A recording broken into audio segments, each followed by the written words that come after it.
کچھ احباب سرکار مبارک صاحب علیہ رحمہ کی نسبت بیان کرتے ہیں کہ آپ مبارک مدارس میں عصری علوم بالخصوص سائنس و ٹیکنالوجی کی تعلیم سے منع فرماتے تھے. برائے کرم رحمانی فرمائے بالکل غلط ہے. میں ان کا بیٹا ہوں, میں خود پڑھا ہوا ہوں, میں میتھس پڑھا ہوا ہوں, میں نے سائنس پڑھی ہوئی, میں جغرافیہ پڑھا ہوا ہے, میں نے علم الارض پڑھی ہوئی ہے, علم الفلکیات پڑھی ہوئی ہے, میں نے ایم اے کیا ہوا ہے اسلامیات میں بھی, اور میں پشاور یونیورسٹی سے بھی پڑھا ہوا ہوں, میں خیرپور سے یونیورسٹی سے بھی ایگزام دے چکا ہوں, میں ان کا بیٹا ہوں. حضور مبارک صاحب علیہ الرحمہ منع فرمایا کرتے ہوتے تھے صحبت بد سے, برے صحبت سے.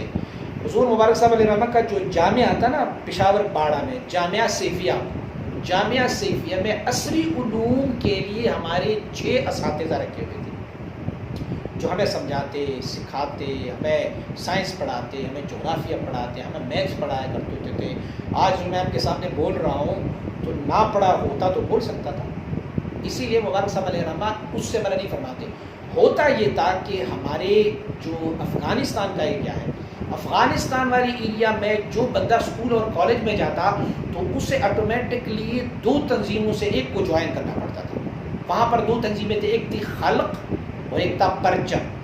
2 تنظیمیں ہوتی تھی. خلق اور پرچم دونوں کمیونسٹ تھی, دونوں کمیونسٹزم تھی. تو فلہذا جو بھی بندہ اسکول یا کالج جاتا تو اس دونوں میں سے ایک کو جوائن کر لیتا تو ظاہری بات ہے وہ کمیونسٹ ہو جاتا. اس لیے حضور مبارک صاحب علیہ الرحمہ ان لوگوں کو منع فرمایا کرتے ہوتے تھے کہ آپ اپنے بچوں کو اس فیلڈ میں نہ لے جائیں.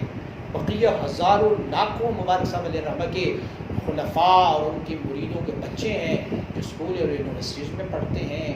بہت سارے ایسے سالکین ہیں جو اسکول یونیورسٹیز میں پڑھتے ہیں. حضور مبارک صاحب علیہ الرحمہ ان کی ماحول کی وجہ سے لوگوں کو روکا کرتے ہوتے تھے, بقیہ کوئی ایسے رکاوٹ